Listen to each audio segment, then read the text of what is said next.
em Hebreus capítulo 6.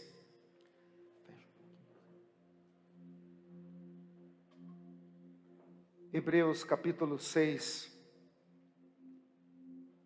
versículo 1. Eu quero ler esses versículos com você.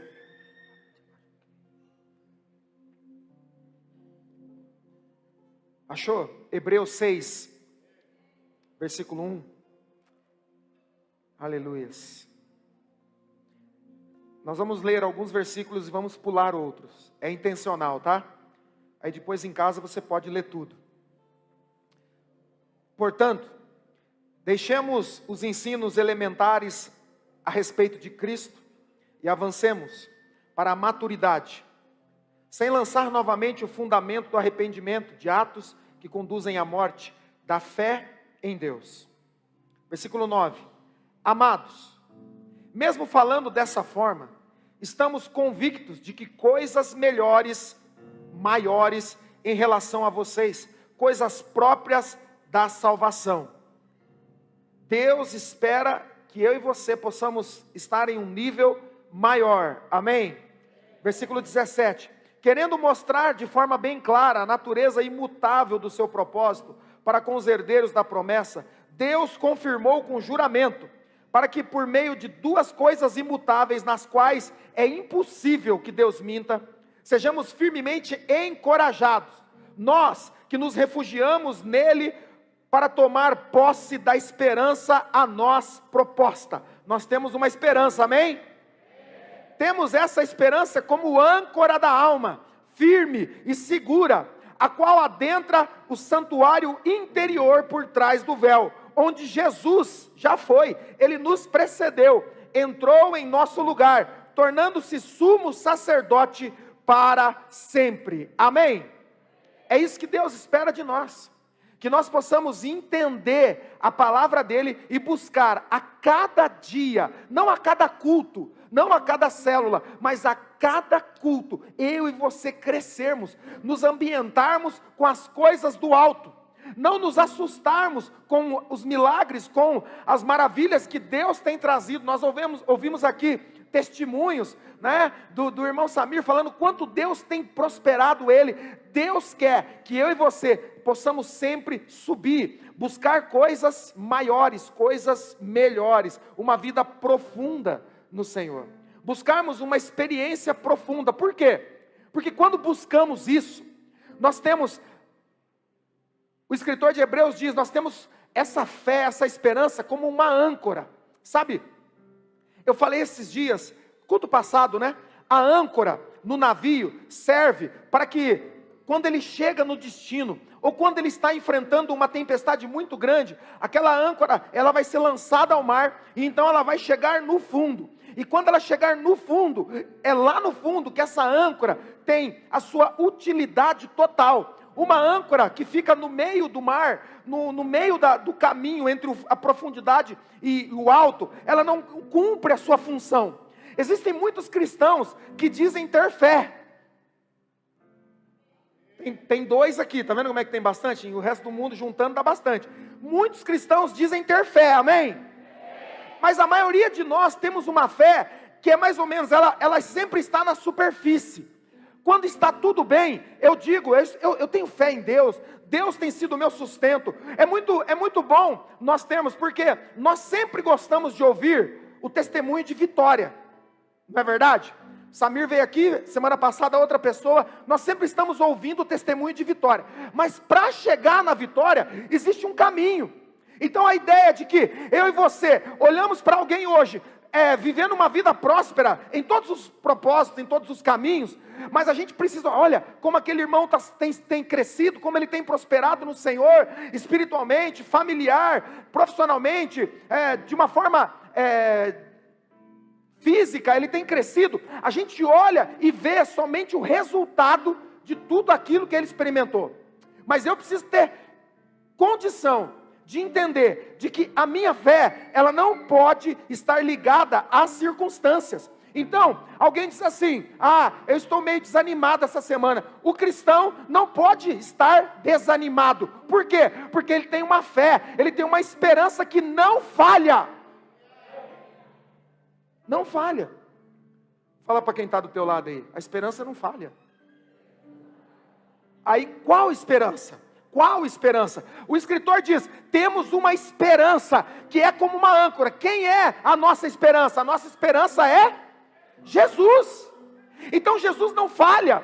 Então é por isso que nós não temos, por meio das circunstâncias, medir ou mensurar a nossa fé. Nós temos que estar sempre cheio da expectativa, da esperança que está em Jesus. Você está cheio dessa esperança? Porque é isso que precisa. Uma esperança que vai no fundo.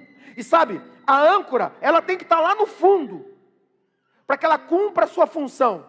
Às vezes, é difícil alguns lugares que Deus vai nos levar, para depois desses lugares nos prepararmos para experimentarmos coisas novas.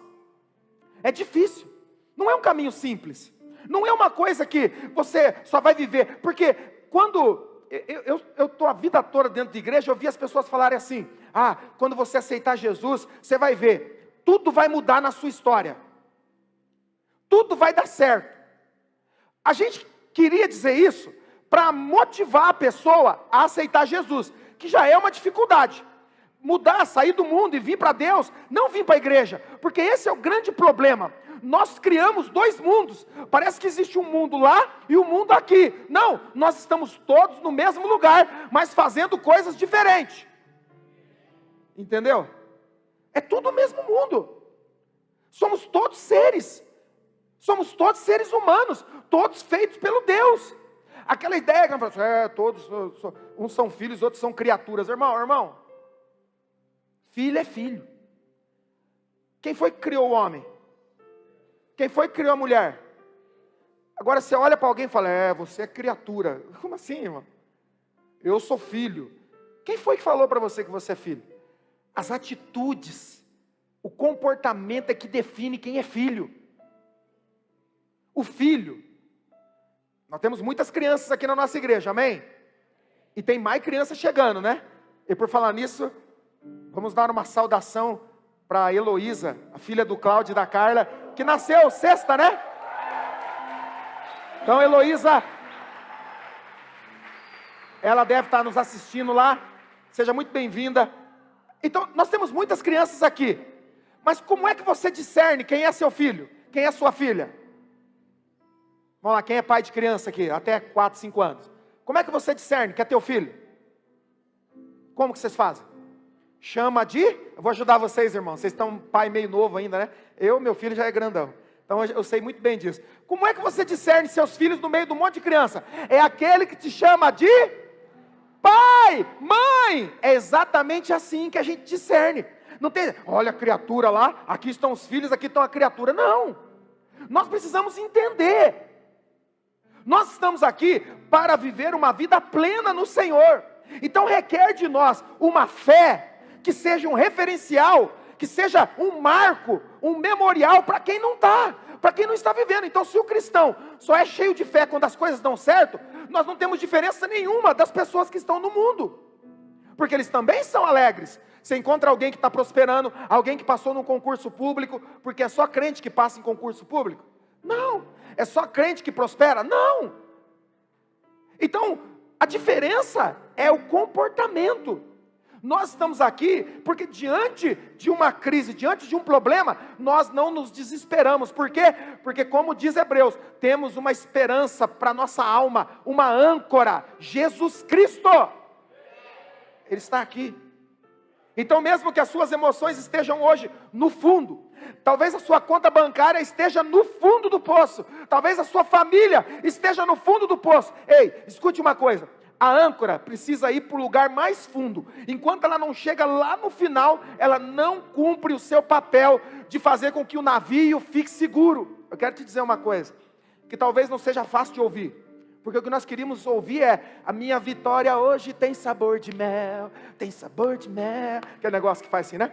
Então, você queria ouvir isso, mas eu tenho uma outra notícia para te dar. Eu tenho a notícia para te dar que, mesmo que você esteja enfrentando todas essas crises, talvez Deus esteja de propósito permitindo, porque aquilo que Ele vai transformar em grandes coisas na sua vida, nesse primeiro momento você parece não conseguir entender.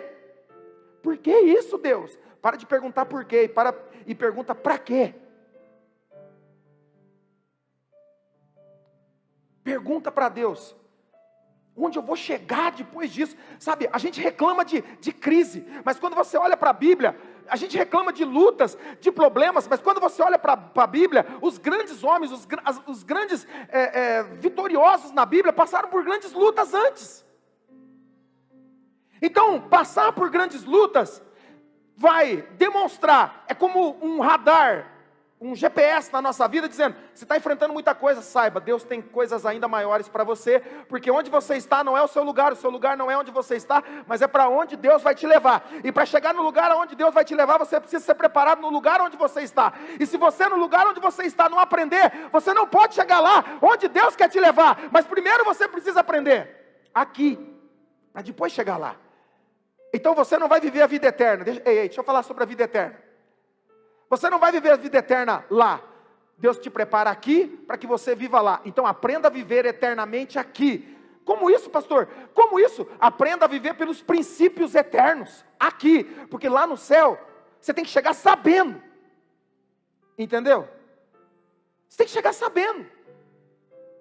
Como é a vida abundante? Como é a vida eterna? Eu sei aqui. Como você sabe? Porque você não enfrentou luta lá? Claro que enfrentei. Você não enfrentou problema na família? Claro que enfrentei. Você não enfrentou doença no seu físico? Claro que enfrentei. Enfrentei tudo isso, porque eu precisava saber disso. Porque quando eu chegar lá não vai ter isso. Entendeu? A cura que está no céu. Jesus diz assim, tudo que ligares na terra será ligado no céu. E tudo que desligares na terra será desligado no céu. Então você tem que ligar a cura dos céus e desligar a doença na terra. Entendeu? Porque lá não existe doença. Você precisa desligar o medo, a dificuldade que você tem de não ter tudo o que você pensa precisar. Talvez você financeiramente não alcançou aquilo que você pensa. Ei, aprenda a viver com aquilo que Deus tem colocado nas suas mãos, e Ele te prosperará. Vai fazer com que você cresça. Então, a fé que nós temos, ela é uma aliança, mas agora, a nossa aliança é melhor do que a aliança antiga. Existia uma aliança antiga, uma aliança feita com sangues de animais. Deus então pedia para que aquele sangue fosse derramado, e aquele sangue purificava os pecados, mas a nossa aliança, ela é maior. Lembra que o escritor fala assim, nós esperamos e temos para vocês coisas maiores, coisas ainda maiores. A nossa aliança é mais poderosa. Por quê? Porque a aliança antiga era feita com sangue de animal. A aliança nossa agora é feita com o sangue do próprio Senhor. Então há um marco, há algo diferente. A presença do Senhor na aliança antiga era em um lugar. Agora, na nova aliança, o Espírito Santo não está em um lugar, ele está em nós. É maior. Fala para quem está do teu lado, é maior. Nós sempre cantamos, o Espírito de Deus está aqui, né? O Espírito Santo está em mim, eu fui batizado, mas entender e viver isso é pleno. Por isso que nós temos que sair. Paulo vai dizer, saia do leite e venha para as coisas sólidas. Como que a gente faz isso? A gente faz isso lutando todos os dias para ler a Bíblia, para orar. Esse é o caminho, não existe uma estratégia melhor do que ler a Bíblia e orar. E é por isso que durante 21 dias, vai começar amanhã, nós vamos jejuar, orar, ler a Bíblia, porque toda a história de contexto de jejum coletivo, entenda, jejum coletivo não é a liderança, é toda a igreja. Se você faz parte dessa igreja, diga amém. Então você tem que jejuar, por quê? Não precisa saber por quê. Faz parte, vai lá e jejua, porque quando esse período de jejum termina, não tem um tempo na Bíblia, não tem um momento, nenhuma história na Bíblia, que o povo jejuou de forma coletiva, que Deus depois não abriu os céus e derramou bênçãos sob medida. Não tem. Então daqui 21 dias, algo grande está chegando para você. Porque não é uma campanha, não é 21 dias, não é campanha. É você se preparar para aquilo que Deus quer te dar. Você não vai receber se você não estiver pronto. Então você se prepara, se santifica. Porque esse negócio de jejum eu não concordo. Tudo bem, você conversa com Deus quando você chegar lá no céu.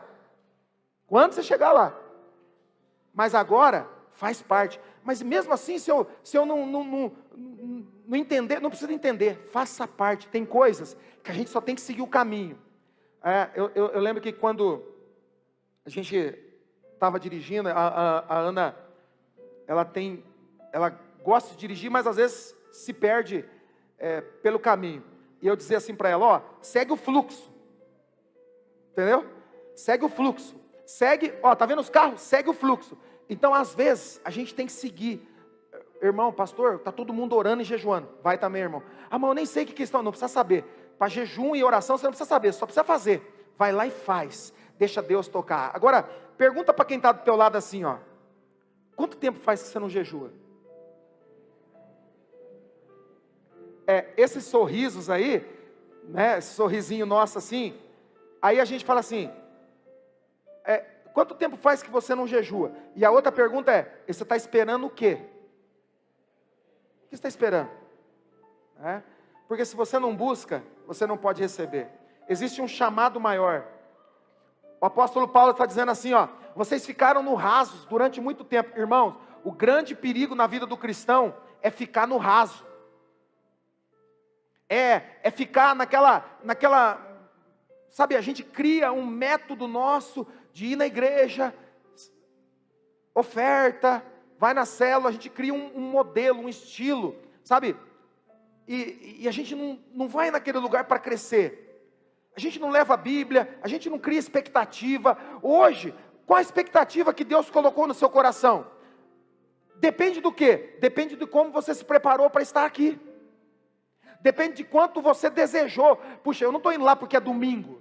Tira isso da sua cabeça.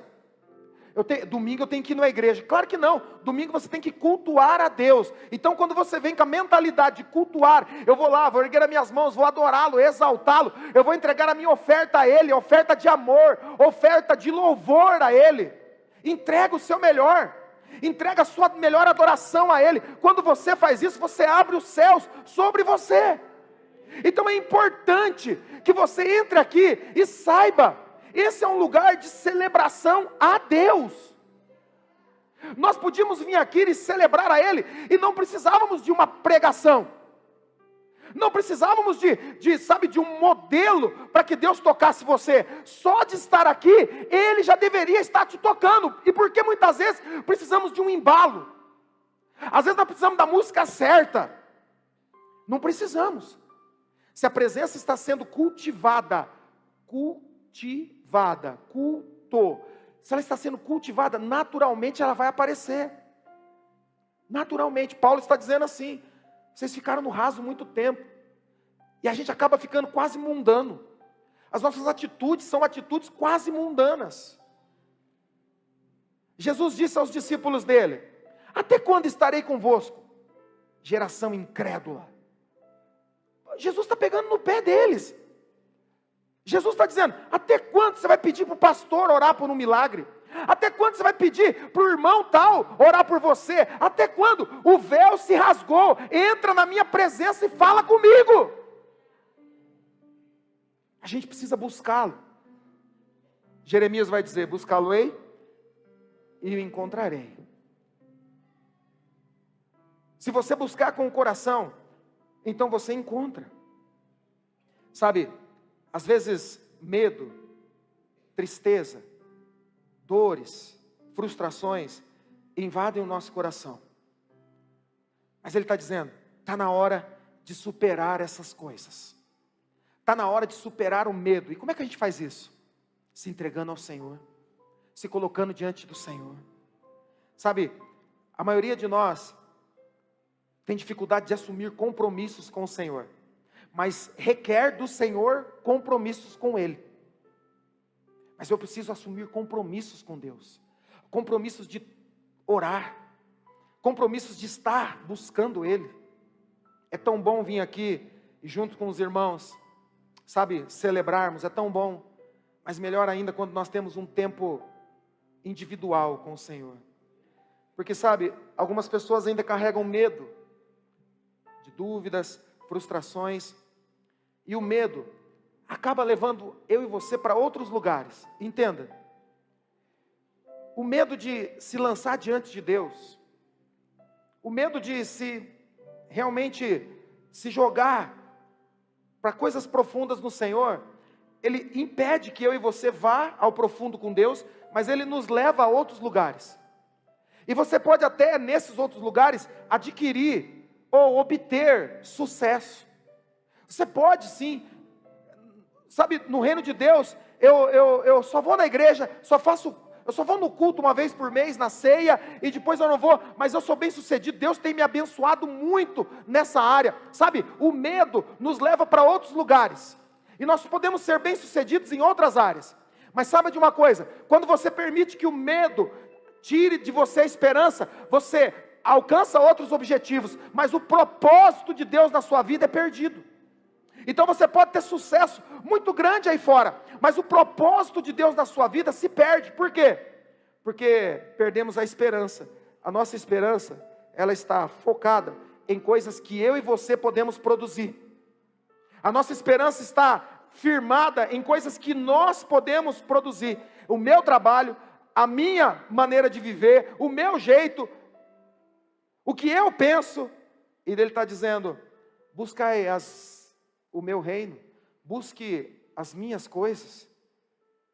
Mateus 6 ele diz, busque o reino, busque a justiça, e eu vou acrescentar.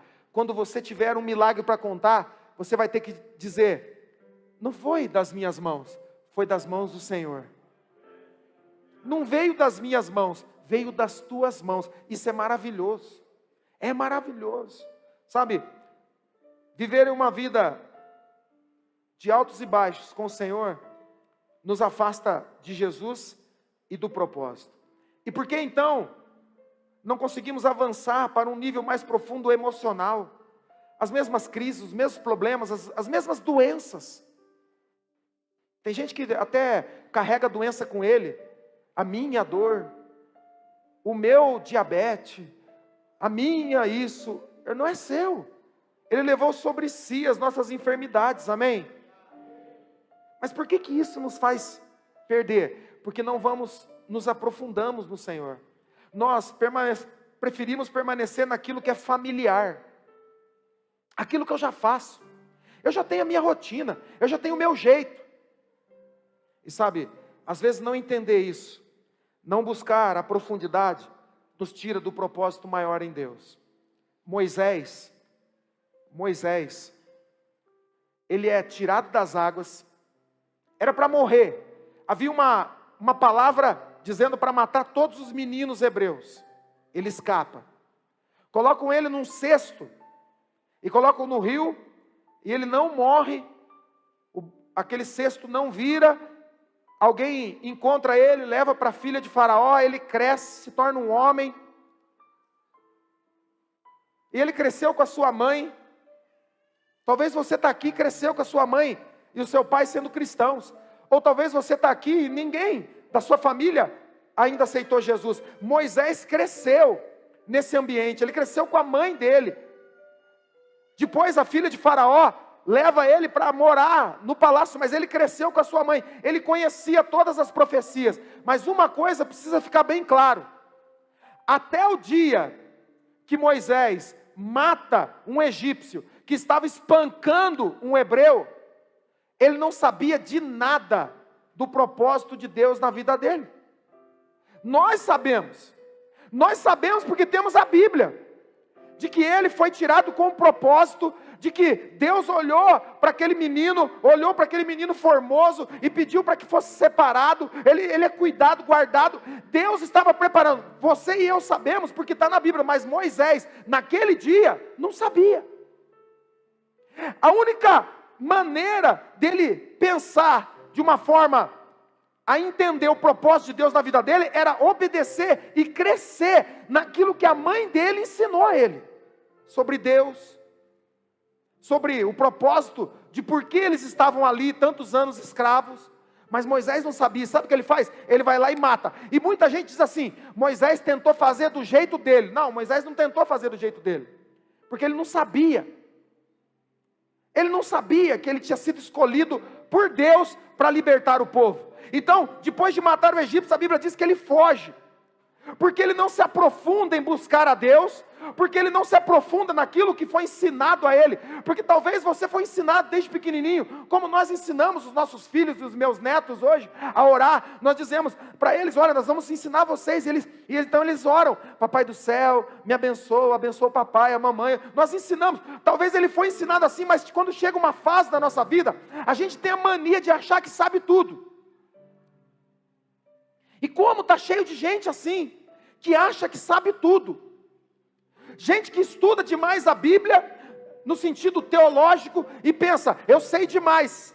Você pode saber demais da palavra, mas você não sabe demais de Deus apenas lendo a palavra. Precisa haver um relacionamento, onde você fala e Ele te ouve, e onde Ele fala e você ouve. É um diálogo. Então Moisés não busca se aprofundar. E o que ele faz? Como qualquer pessoa que diante de uma crise, diante de um problema, tenta agir por conta própria. Mas lembre-se, ele não sabia que Deus tinha escolhido. Pastor, então por que ele matou? Porque ele ouviu que ele era daquele povo. E ele viu alguém agredindo aquele outro hebreu, e ele foi lá e tentou defender e matou. E fugiu. 40 anos se passam. Está lá em Êxodo 4, tem essa passagem. 40 anos depois, ele está em um outro ambiente, cuidando de ovelhas, agora casado, cuidando das ovelhas do seu sogro, e ele está lá. E de repente, ele vê uma experiência, ele vê algo poderosíssimo. Uma sarça, uma árvore, uma planta, que começa a queimar, e não se queima. Ela queima, mas não se queima. Ela não acaba. E ele tem uma experiência naquele lugar. Deus fala com ele. Deus fala, naquele momento, Deus diz: eu te escolhi para libertar o meu povo. Ele agora tem mais de 40 anos, e agora, é nesse momento, 40 anos, e depois mais 40 anos agora no deserto, ele tem 80 anos, e agora, com 80 anos, ele descobre que ele foi escolhido por Deus para libertar o povo. É interessante porque depois daquela experiência, talvez você já teve uma experiência assim na sua vida, talvez foi no encontro com Deus, talvez foi numa montanha, num monte, numa vigília, você já teve uma experiência profunda com Deus, aonde Deus falou, aonde você sentiu o toque de alguém, parece que, sabe, Deus falou nos seus ouvidos ali, e você disse: era isso que eu precisava. Moisés, ele vê, ele ouve Deus, e sabe o que ele faz? Nada.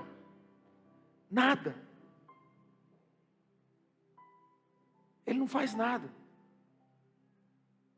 porque uma experiência apenas não traz transformação para o propósito nas nossas vidas. Tem muita gente que tem experiências lindas para contar, mas parou na experiência, parou naquele tempo, parou naquele momento. Talvez a sua experiência não foi tão boa, talvez a sua experiência não foi, sabe, de uma forma que você esperava, mas olha, não pare. As mulheres tiveram o culto elas aqui sexta, né? E o tema praticamente era isso, imparáveis, gente que não para. Imparável é o quê? Imparável é quem passa por cima, quem rompe, quem vai além. Então Moisés tem uma experiência profunda, mas ele não vai. Por que não vai? Porque ele tem as suas coisas para resolver, ele tem ovelhas para cuidar, ele tem satisfação para dar. Mas sabe de uma coisa que eu e você precisamos entender? Que tem muita gente que, como Moisés, ainda não tinha entendido, e ainda hoje muita gente não entendeu. Quando Deus te pede algo, quando Deus te dá direção para algo, Ele não está pedindo por favor, Ele não está pedindo: olha, será que você pode?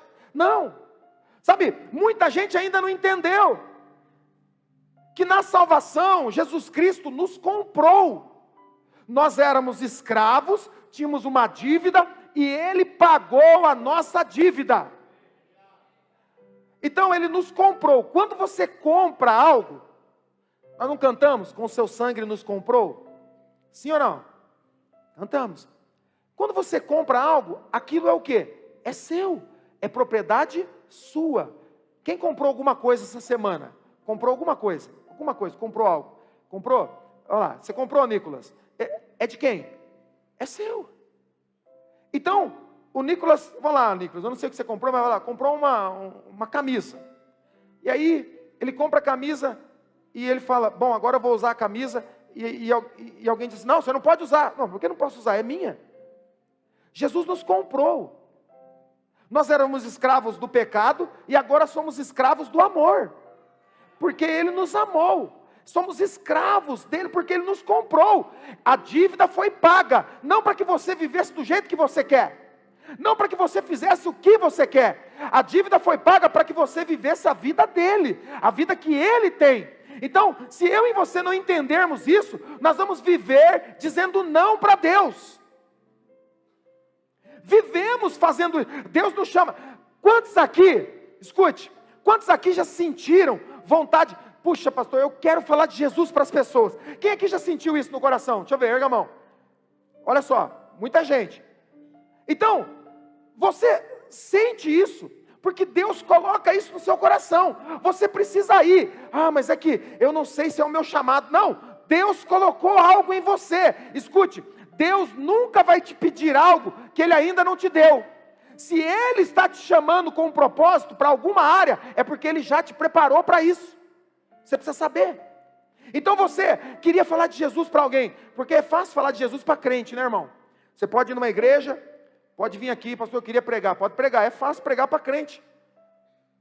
Mas o interessante é que Deus está nos chamando para pregar o evangelho para os que estão perdidos, para aqueles que estão fora, pregar as boas novas. Então você ouve esse chamado e você faz escolhas, mas quem foi resgatado, foi comprado por Jesus, não tem escolha.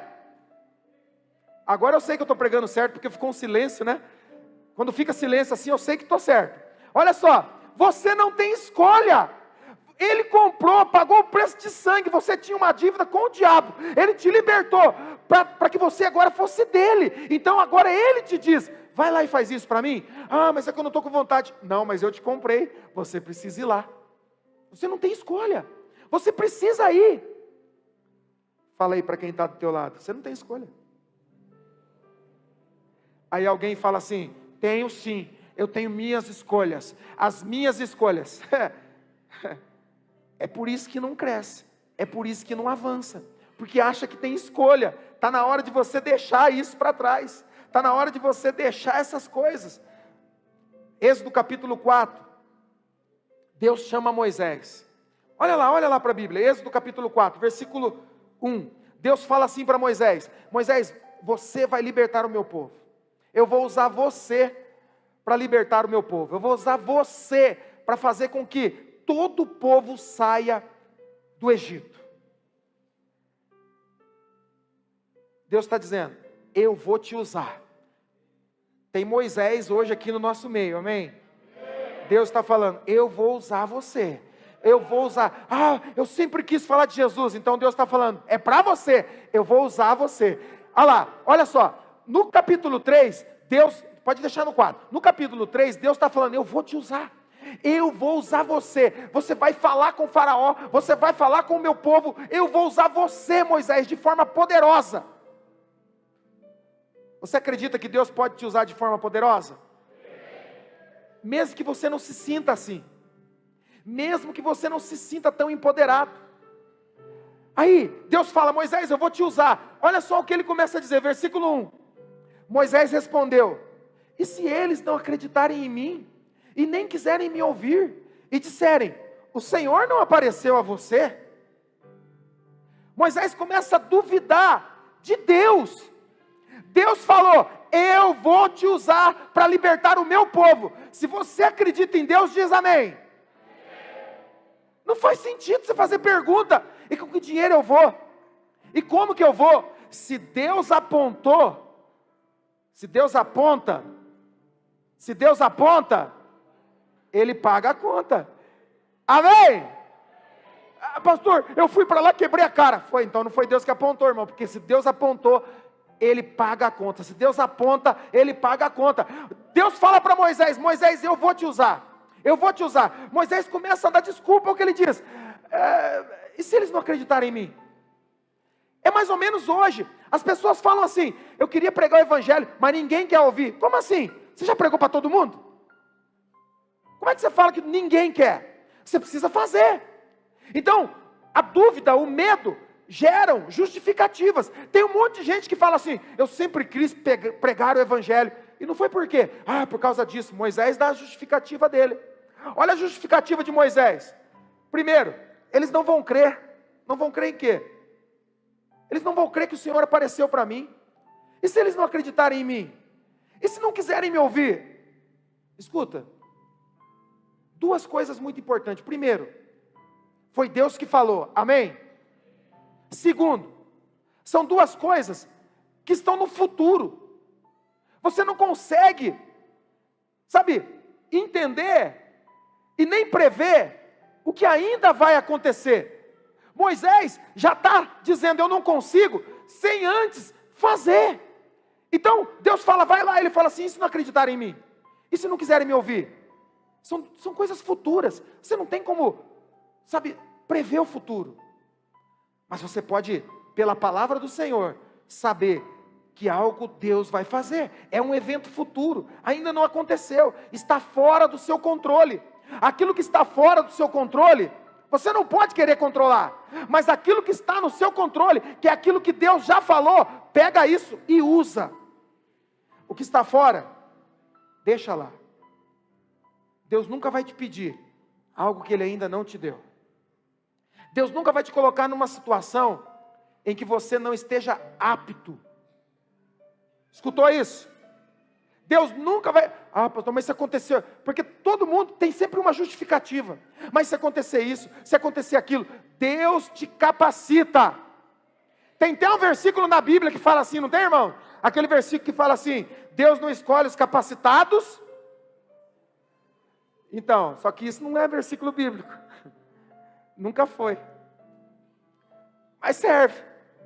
Se eu não me engano, foi o Einstein que falou isso. Mas não foi Jesus, e nem está na Bíblia. Mas serve. Serve. Sabe por quê? Porque Jesus nunca vai te pedir algo que Ele ainda não te deu. Jesus nunca vai te colocar numa situação que você não está apto para enfrentar. Se você está lá, na sua casa, se alguém apareceu, se no seu trabalho alguém te pediu oração, se alguém perguntou se você é crente, saiba, Deus está agindo para que você seja um instrumento nas mãos dEle. Agora para de dar desculpa. Moisés tem uma experiência na sarça. E por que não avançou? Porque ficou preso nas fases. Por quê? Moisés tentou ser algo antes mesmo de Deus o chamar. Tentou fazer do jeito dele. Na fuga ele tem a sarça ardente, uma experiência linda, mas que devia motivá-lo ele para um próximo nível. A experiência que você tem de cura, alguém foi curado aí? Diga amém. Olha só, a experiência que você tem de cura é para te levar para o próximo nível. Não é para você ficar, a vida inteira falando daquilo. Não, a cura está aqui, o milagre chegou, mas eu tenho outras experiências para contar. Moisés fica impressionado, mas ele não vai. E sabe o que eu penso? Que às vezes, para experimentar o novo, nós vamos ter que voltar para o plano original de Deus. Todos nós, um dia, vivemos o propósito do Senhor. Todos nós vivemos o propósito do Senhor. E por alguma circunstância externa ou internas, nós deixamos aquele propósito. Porque talvez foi talvez você ficou chateado, talvez foi algo que fizeram, talvez foi algo que você fez, algo deu errado no caminho de cumprir o propósito, algo dá errado. Então você volta para aquilo que é familiar. É muito mais familiar vir na igreja, sentar e sem ter responsabilidade de olhar para o lado e falar: essa pessoa aqui caminha comigo, eu prego Jesus para ela. De não ter que receber uma ligação de alguém chorando, pedindo ajuda. É muito mais familiar a gente ficar só esperando do que verdadeiramente se lançar ao Senhor. Então o que eu penso é que para viver o novo, às vezes nós vamos ter que voltar para aquilo que era velho. Não velho no sentido de não ter mais utilidade, mas no sentido de aquilo que era original, o plano original. Talvez você um dia pegou uma rodovia, e você sabia ir para tal lugar, por aquele caminho. Mas naquele dia você falou, puxa, tem um outro caminho aqui, será que não dá certo também? Então você naquele dia saiu daquele caminho e foi por um outro, e de repente você descobriu que não dava, não, aquele caminho não levava você para aquele destino, e você tem que voltar tudo de novo, e voltar ao plano original. Talvez você vai ter que caminhar de novo, os quilômetros que você já tinha caminhado, na estrada que você achava que dava. Tem gente que parou, tem gente que desistiu do plano original. Deus não vai se ajustar aos nossos métodos, Deus não vai se ajustar à sua maneira, Deus não vai se ajustar às suas crises. Tem gente que diz, no tempo certo de Deus. Deixa eu te perguntar um negócio, como é que você sabe quando é o tempo certo de Deus? Alguém aqui já falou assim, não aqui, né, que aqui todo mundo serve, amém? Mas pessoas que você conhece, alguém já disse assim, não é o tempo ainda, não aqui, não você, mas quem conhece alguém que já foi chamado por Deus para algo, e disse assim, não é o tempo ainda, quem conhece? Deixa eu ver, erga a mão, cutuca sempre, erga a mão, que você conhece. Não é o tempo de Deus ainda para a minha vida. A pessoa fala assim, não é o tempo de Deus para a minha vida, como que se ela fosse Deus. Tipo, eu sei quando é o tempo. Eu sei quando é a hora. Deus não vai se ajustar às suas maneiras, aos seus métodos, à sua forma. Deus tem os propósitos dele. Amém? Abraão tem um propósito de Deus.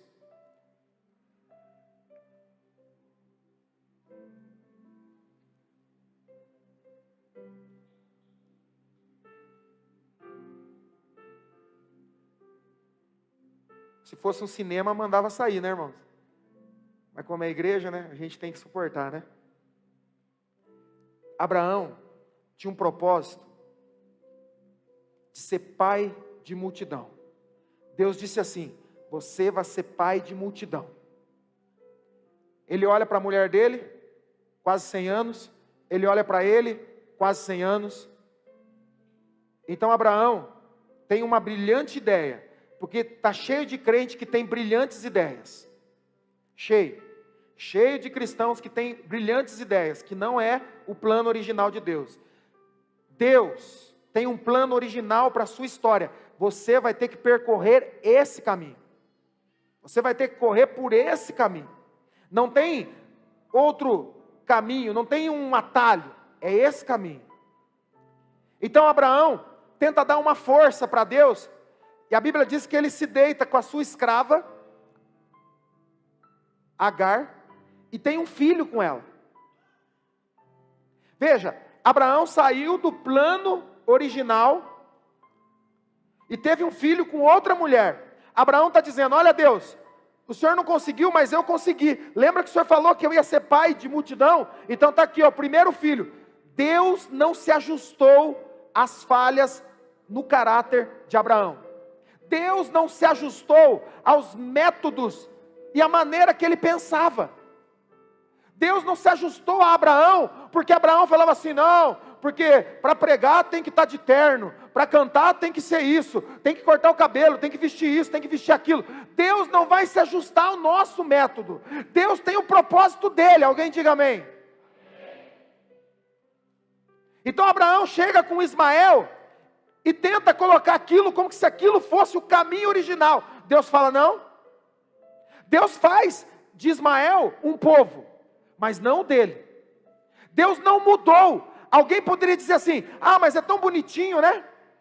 É tão bonitinho, é uma criança bonitinha, pode ser esse aqui mesmo. Deus fala assim, não, eu tenho um plano original. O plano original é um filho de Abraão com Sara. Deus não mudou o plano porque Abraão teve um filho com Agar. Deus não vai se ajeitar às nossas escolhas. Abraão tem uma promessa, e talvez você também tenha uma promessa, amém? Abraão tinha uma promessa, uma palavra de promessa, porém no útero errado. Tem muita gente que tem uma palavra correta, mas a atitude errada. Tem muita gente que vive dizendo, Deus tem me abençoado, mas a atitude é errada. O posicionamento é errado. Abraão precisou voltar ao plano original, que desde o princípio Deus tinha colocado. Abraão, Sara e Isaac. Deus não mudou. Foi a mesma coisa com Moisés. Deus não mudou o plano, porque Moisés matou. Deus não mudou o plano porque Moisés errou. Deixa eu te dizer uma coisa. Porque talvez você tenha errado com alguém. Talvez você tenha falhado. Alguém tenha errado com você. Talvez no seu casamento algo aconteceu. Escute uma coisa. A promessa é maior do que as nossas falhas. O que você recebe como palavra sobre a sua vida é maior. O propósito de Deus na sua vida é maior do que os seus erros, do que aquilo que você enfrentou. Então, o propósito original é voltar a cumprir aquilo que Deus fez. Êxodo 4, versículo 1 e 2, eu quero ler com você e eu vou terminar com isso, que diz assim, coloca para mim. Moisés respondeu, e se eles não acreditarem em mim, e nem quiserem me ouvir, e disserem, o Senhor não apareceu a você. Então, o Senhor lhe perguntou, o que é isso em sua mão? O que é isso em sua mão? Moisés respondeu, uma vara. E Deus pede, jogue-a por terra. Joga essa vara. Sabe, a vara na mão de Moisés representava autoridade, algo que ele sabia fazer. Cada um de nós que está aqui é bom em algo. Você é bom em alguma coisa. Uns dirigem bem, outros fazem contas de forma maravilhosa, outros mexem com tecnologia, alguns são bons em casa. Cada um de nós tem a sua expertise, é bom em algo. A vara era o sinal daquilo que Moisés era bom. Ele era um bom pastor, ele cuidava de ovelhas. Ele era alguém que tinha autoridade. Deus pede para que ele pegue aquela vara e jogue a vara no chão. Jogue a vara no chão.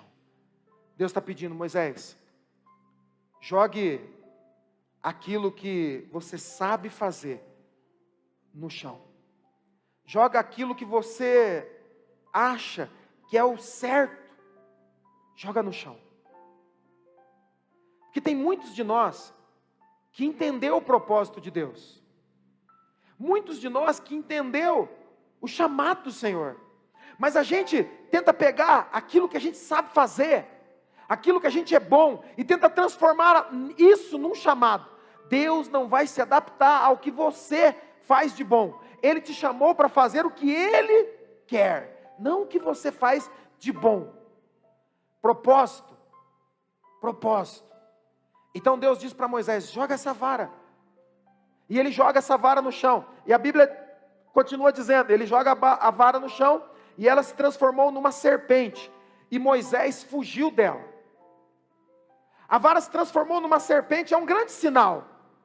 E Moisés então corre, sabe por quê? Porque tudo aquilo que você sabe fazer, tudo aquilo que você é bom, tudo aquilo que você se garante, em algum momento, uma circunstância, um problema, uma crise vai surgir, e tudo aquilo que você sabe, tudo aquilo que você é bom, não serve para nada. Você foge.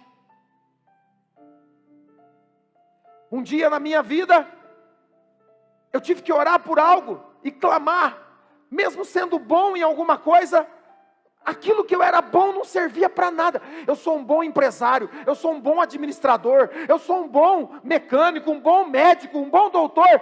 Tudo isso em algum momento da nossa história não serve para nada. A Bíblia conta de um centurião romano, um homem que tinha muita autoridade, mais de 100 soldados, mais de 100 companhias estavam sobre a sua autoridade, mas ele não tem poder nenhum sobre a doença. A Bíblia fala de Lázaro, um homem com muitas posses, mas que não tem poder nenhum sobre a morte. Tudo que a gente sabe, tudo que a gente tem, talvez hoje você diga, eu tenho uma boa situação financeira, mas em algum momento na sua história, Deus vai ter que ser a única resposta. Tudo que você tem, tudo que você faz, não vai servir para nada, e você vai precisar da âncora, da alma, a fé, imutável, em Jesus Cristo. Porque o dinheiro vai passar, os problemas vão passar, as tempestades vão passar, mas a palavra do Senhor, essa permanecerá. E é nela que nós temos que se apegar. É nela que nós temos que se apegar. E Ele te chama. Ele te chama. Ele te chama de volta. Você não veio num culto. Você não veio num culto apenas para assistir. Você veio aqui porque Ele decidiu te chamar. Ele decidiu te chamar. Eu queria que você ficasse em pé.